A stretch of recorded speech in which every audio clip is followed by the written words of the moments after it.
Oxygen cylinder লাগবে।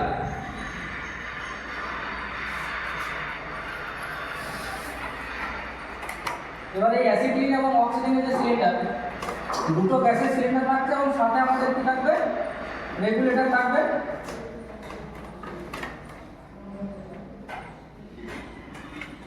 Regulator থাকবে অক্সিজেনের জন্য একটা এবং অ্যাসিটিলিনের জন্য একটা, ঠিক আছে। এবং তারপরে যেটা থাকে সেটা হচ্ছে গ্যাস কাটিং টর্চ, অথবা এটাকে ব্লো পাইপও বলা হয়, ঠিক আছে।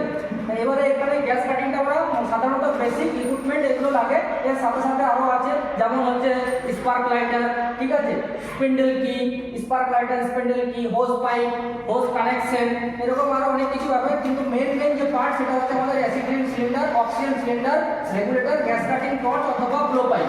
এবারে আমরা এখানে যেটা হচ্ছে যে গ্যাস কাটিংটা আমরা কিভাবে করে থাকি, তো গ্যাস কাটিং করার জন্য যেটা হচ্ছে আমাদেরকে একটা ফ্লেম তৈরি করতে হবে, একটা ফ্লেম তৈরি করতে। ফ্লেম মানে কি, আগুনের শিখা, ঠিক আছে, আগুনের শিখা, ঠিক আছে। ফ্লেমটা আমরা তৈরি করবো, কিভাবে তৈরি করবো সেটা প্রথম যেটা হচ্ছে গ্যাস কাটিং এবং গ্যাস ওয়েল্ডিং এর মধ্যে যে বেসিক ডিফারেন্স যেটা হচ্ছে, সেই বেসিক ডিফারেন্সটা হচ্ছে গ্যাস কাটিং সাধারণত ফেরাস মেটালে করা হয়। কোন মেটালে করা হয়?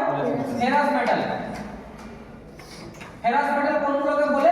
যার মধ্যে মেন এলিমেন্ট কি থাকে? আয়রন, ঠিক আছে। মেন প্রিন্সিপাল এলিমেন্ট কি থাকবে? আয়রন। যার মধ্যে আয়রন নেই সেই সমস্ত মেটালে আমরা গ্যাস কাটিং করতে পারবো না। তাহলে এটাকে আমাদের কি বলে? কেমিক্যালি ভাষাতে আমাদের কেমিক্যালি টার্মে কি বলে? Fe।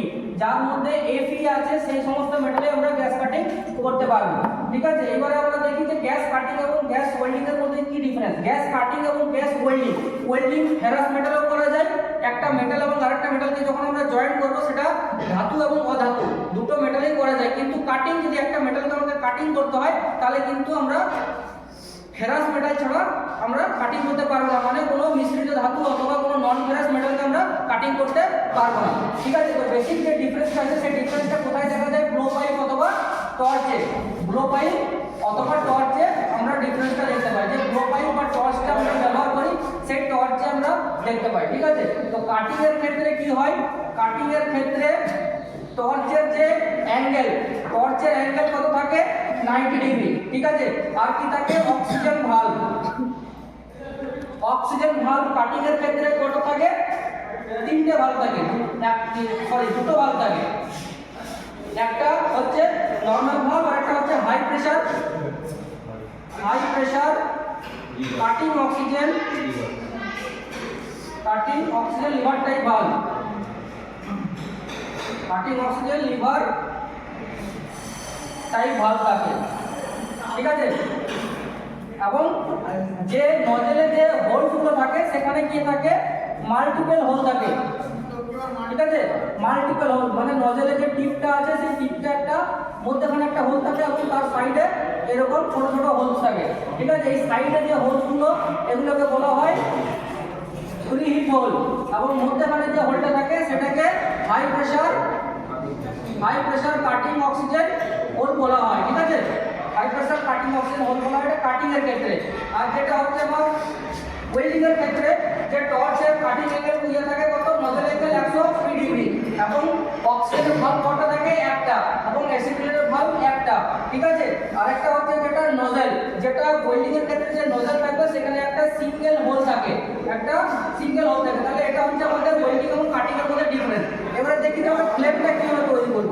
তো ফ্লেমটা আমরা তৈরি করব কিভাবে? ফ্লেমটা হচ্ছে আমাদের গ্যাস ওয়েল্ডিং বা গ্যাস কাটিং এর ক্ষেত্রে আমরা দেখতে পাই যে গ্যাসের যে মিশ্রণ মানে আমরা যে দুটো গ্যাস নিচ্ছি, একটা অক্সিজেন এবং একটা ফুয়েল গ্যাস অনেক ধরনের আছে, অ্যাসিটিলিন, হাইড্রোজেন, এলপিজি, ঠিক আছে। এরকম অনেক ধরনের গ্যাস আছে, কিন্তু আমরা সাধারণত ওয়েল্ডিং বা কাটিং এর ক্ষেত্রে আমরা অ্যাসিটিলিন ব্যবহার করে থাকি। এলপিজিও ব্যবহার করা হয় না কিছু কিছু জায়গাতে, কিন্তু আমরা সাধারণত অ্যাসিটিলিন ব্যবহার করি। তো অ্যাসিটিলিন যে গ্যাসটা নিচ্ছে এটা হচ্ছে একটা খুবই হাইলি কম্বাস্টেবল গ্যাস, মানে খুবই দাহ্য গ্যাস।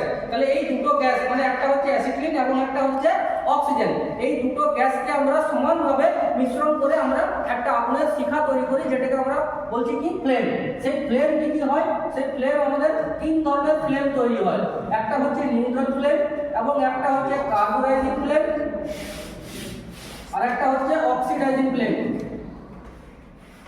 অক্সিডাইজিং ফ্লেম, ঠিক আছে। এটা আমাদের একটা রেশিও আছে যে গ্যাসের যে মিশ্রণের রেশিও, সেই মিশ্রণের রেশিওটা কি হবে, নিউট্রাল ফ্লেমের ক্ষেত্রে সমান পরিমাণ গ্যাস নেওয়া হয় অক্সিজেন এবং অ্যাসিটিলিন।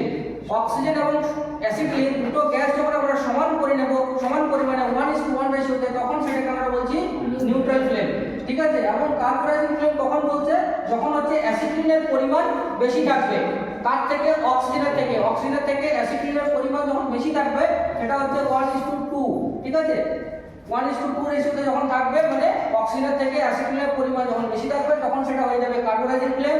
আরেকটা আছে ফ্লেম অক্সিডাইজিং। এই অক্সিডাইজিং ফ্লেম কখন হবে, যখন আমাদের অ্যাসিটিলিনের থেকে অক্সিজেনের পরিমাণ বেশি থাকবে, মানে 2:1। এই তিন ধরনের ফ্লেম আমরা সাধারণত দেখতে পাই। তাহলে এবারে কাটিংটা কিভাবে করব, আমরা এই দুটো গ্যাসকে সমানভাবে নেব, সমানভাবে নেওয়ার পর আমরা কি করব, নিউট্রাল ফ্লেম আমরা তৈরি করব।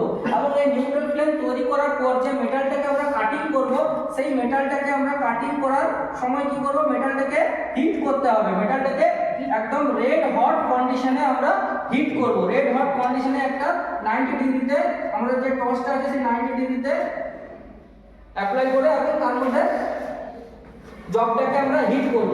এবং এই যে ফ্লেমটা তৈরি হবে নিউট্রাল ফ্লেমটা, সেই নিউট্রাল ফ্লেমটা হিট করব ফ্লেমের সাহায্যে।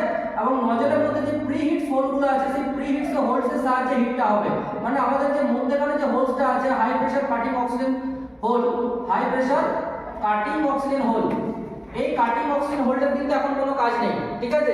আমার যে প্রিহিট হোলগুলো আছে, প্রিহিট হোলগুলো দিয়ে সাহায্যে নিয়ে আমরা কিন্তু জবটাকে আগে হিট করব, প্রিহিট করব। যখন জবটা পুরো একদম রেড হট কন্ডিশনে চলে যাবে, তখন আমরা এই যে কাটিং অক্সিজেন ভালভের যে অক্সিজেনের আরেকটা ভালভ আছে, high pressure cutting oxygen valve, সেই high pressure cutting oxygen lever type ভালভটা প্রেস করব। কখন প্রেস করব, জবটা যখন পুরো রেড হট কন্ডিশনে হিট হয়ে যাবে, তখন আমরা ওই লিভার টাইপ কাটিং অক্সিজেন ভালভটা আমরা আস্তে আস্তে ধীরে ধীরে প্রেস করব, ঠিক আছে।